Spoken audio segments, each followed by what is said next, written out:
Hello friends, MS coder में आपका स्वागत है। आज की इस वीडियो में हम एक प्रोग्राम बनाएंगे सी लैंग्वेज में कैलकुलेटर का। मतलब हमारे पास कुछ नंबर्स होंगे, उनको हम ऐड करेंगे, सेपरेट करेंगे और मल्टीप्लाई करेंगे, और भी प्रोसेस हम उनके साथ कर सकते हैं। तो इसमें हम स्विच केस को यूज़ करेंगे। अगर आपने स्विच केस वाली वीडियो नहीं देखी है तो पहले आप उसको देख लीजिएगा, तभी ये वीडियो आपको समझ में आएगा। तो यहाँ पर देखिए हमने एक क्वेश्चन लिखा हुआ है, write a program to create calculator using switch case.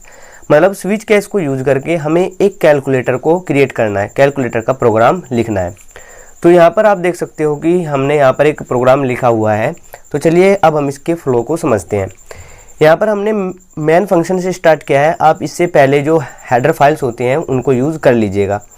तो सबसे पहले हम अपने प्रोग्राम के अंदर मेन फंक्शन लिखते हैं और उसकी बॉडी के अंदर हम सारी कोडिंग करते हैं। तो यहाँ पर देखिए हमें कुछ वेरिएबल्स की ज़रूरत होगी, क्योंकि हम यूज़र से वैल्यू एंटर कराएंगे, नंबर एंटर कराएंगे। तो उन नंबर को वेरिएबल के अंदर स्टोर करने के लिए हमारे पास कुछ वेरिएबल्स होने चाहिए। तो यहाँ पर देखिए हमने इंटीजर टाइप के 3 वेरिएबल लिए हैं, ए, बी एंड सी, और इनमें अभी हमने कोई भी वैल्यू असाइन नहीं की है, केवल इनको हमने डिक्लेयर कर दिया है।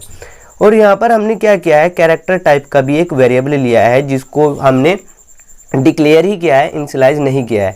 तो ये कैरेक्टर टाइप का हमने वेरिएबल क्यों लिया है ये हम आगे समझेंगे। तो सबसे पहले हम यहाँ पर क्या करना चाहते हैं, हम यूज़र को ये बताएंगे कि एक नंबर एंटर करो।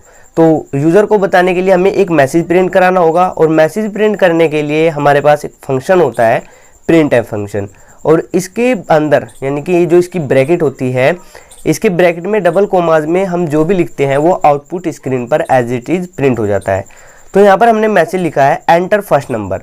तो जैसे ही ये मैसेज प्रिंट होगा, मतलब ये लाइन एग्जीक्यूट होगी, तो ये मैसेज आउटपुट स्क्रीन पर प्रिंट हो जाएगा। इस मैसेज को पढ़कर यूज़र क्या करेगा, एक वैल्यू एंटर करेगा।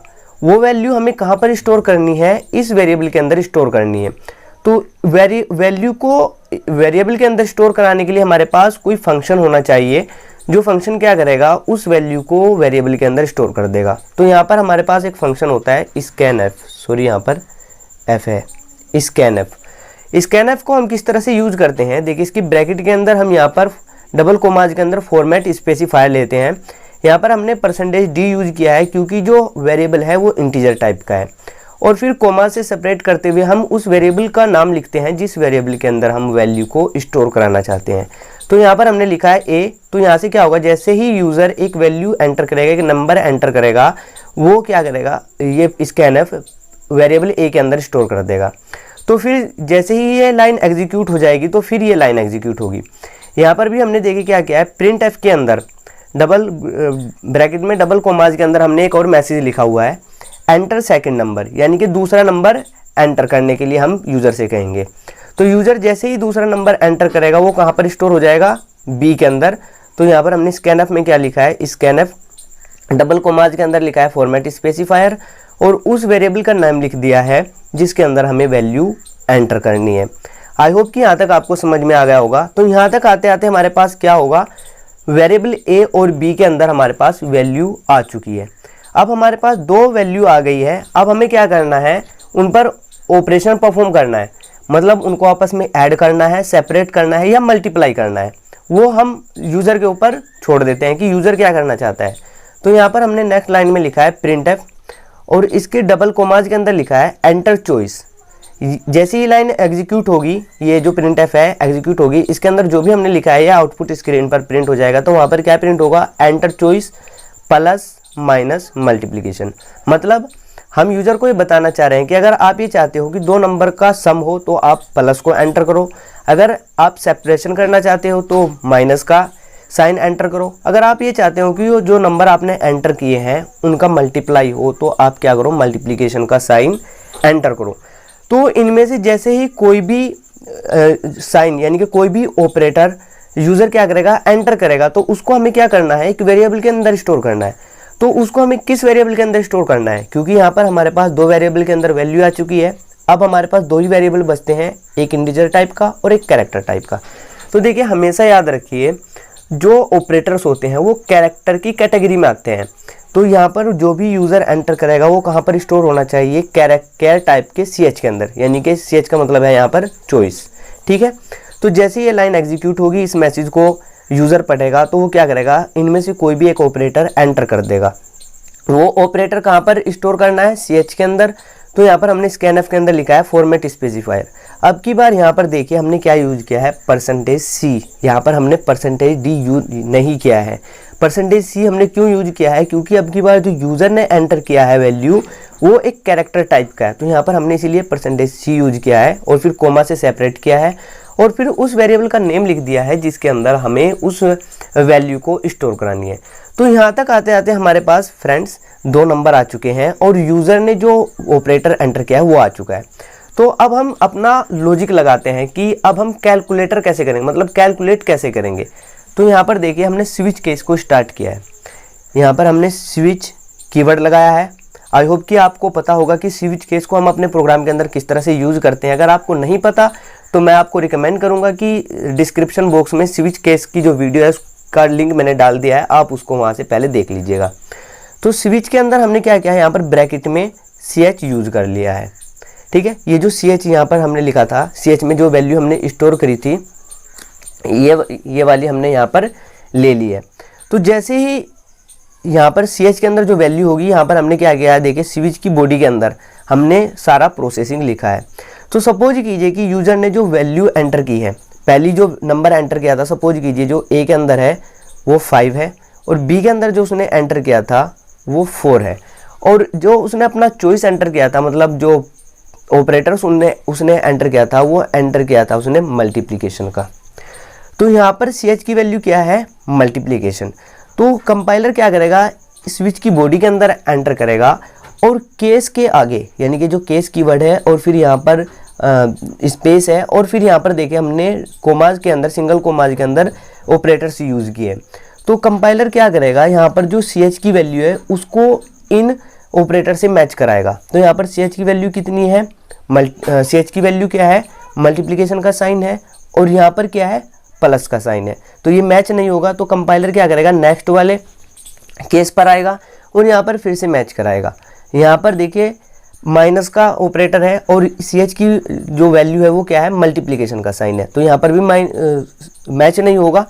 तो फिर नेक्स्ट वाले इस पर आएगा, केस पर, और यहाँ पर देखिए मल्टीप्लिकेशन का साइन है, यहाँ पर मल्टीप्लिकेशन ऑपरेटर है और जो CH की वैल्यू है वो भी क्या है, मल्टीप्लिकेशन है, तो ये मैच हो जाएगा। तो जैसे ही मैच हो जाएगा तो इस केस के बाद जितने स्टेटमेंट है कंपाइलर क्या करेगा, उन सब को एग्जीक्यूट कर देगा। तो इसके बाद क्या क्या स्टेटमेंट है, C assign A multiplication B। तो A की वैल्यू कितनी है, 5 है, आप देख सकते हो यहाँ पर, और B की वैल्यू कितनी है, 4 है, और इन दोनों के बीच में मल्टीप्लाई हो रहा है। तो जब हम 5 और 4 को मल्टीप्लाई करेंगे तो 20 आएगा और वो 20 असाइन हो जाएगा C के अंदर, जो हमने देखे C हमने ऑलरेडी डिक्लेयर किया हुआ है यहाँ पर। तो C की वैल्यू कितनी हो जाएगी, यहाँ से 20 हो जाएगी और फिर इसके बाद ये printf एग्जीक्यूट होगा। printf के अंदर हमने देखे क्या लिखा हुआ है, डबल कोमाज के अंदर मल्टीप्लिकेशन इज, ये multiplication is as it is print हो जाएगा और इस %D की जगह पर C की वैल्यू प्रिंट हो जाएगी जो है 20। और फिर इसके बाद फ्रेंड देखिए हमने कीवर्ड यूज़ किया है ब्रेक। तो ब्रेक कीवर्ड हम क्यों यूज़ करते हैं, देखिए सपोज कीजिए कि ये केस एग्जीक्यूट होता है और इसके बाद और भी केस हमने लिखे हुए हैं।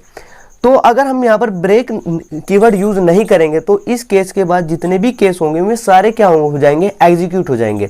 अगर हम ये चाहते हैं कि केवल यही केस एग्जीक्यूट हो तो अब हम क्या करेंगे, ब्रेक कीवर्ड को यूज़ कर देंगे, यानी कि ये ब्रेक कर देगा कंपाइलर के फ्लो को। और फिर इसके बाद डिफ़ॉल्ट, और वो डिफ़ॉल्ट के जब जैसे ही कोई भी केस एग्जीक्यूट हो जाती है तो कंपाइलर डिफ़ॉल्ट वाली प्रिंट स्टेटमेंट को एग्जीक्यूट नहीं करता है और इस स्विच की जो बॉडी है उससे बाहर निकल जाएगा और इस तरह से हमारा प्रोग्राम फिनिश हो जाएगा। सपोज कीजिए कि वहाँ पर जो उसने अपनी चॉइस एंटर की थी वो मल्टीप्लिकेशन की नहीं बल्कि वो प्लस की यूज़ की थी।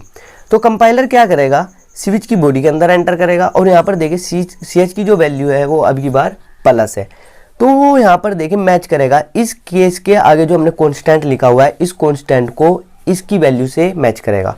तो यहाँ पर फ्रेंड देखिए ये पहली बार मैच हो गया है, मतलब पहले ही अटेम्प्ट में मैच हो गया है। तो जैसे ही ये मैच हो गया तो क्या करेगा, केस के बाद जितनी भी स्टेटमेंट लिखी हुई है उनको एग्जीक्यूट कर देगा। तो यहाँ पर हमने क्या लिखा है, सी असाइन ए प्लस बी। तो ए की वैल्यू 5 है और बी की वैल्यू 4 है, तो ये दोनों के बीच में सम हो रहा है। तो 5 और 4 कितना हो जाएगा, 9 हो जाएगा। तो सी की वैल्यू 9 आ जाएगी। और यहाँ पर प्रिंट एफ के अंदर हमने लिखा है सम इज, तो सम इज तो एज इट इज प्रिंट हो जाएगा और प्रिंट एफ की जगह परसेंटेज डी की जगह सी की वैल्यू प्रिंट हो जाएगी। सी की वैल्यू कितनी है, 9। और देखिए अगर हम यहाँ पर हमने फिर इसके बाद क्या किया है, ब्रेक यूज किया है। अगर हम यहाँ पर ब्रेक कीवर्ड को यूज ना करें तो क्या होगा, इस केस के बाद जितने भी केस हैं वो सारे एग्जीक्यूट हो जाएंगे। तो अगर हम ये चाहते हैं कि केवल एक ही केस एग्जीक्यूट हो तब हम क्या करते हैं, ब्रेक कीवर्ड को यूज करते हैं। फिर वो इस ब्रेक को जैसे ही देखेगा कंपाइलर, वो समझ जाएगा कि अब उसे दूसरे केस पर जाने की ज़रूरत नहीं है और वो यहाँ से क्या करेगा, बाहर निकल जाएगा।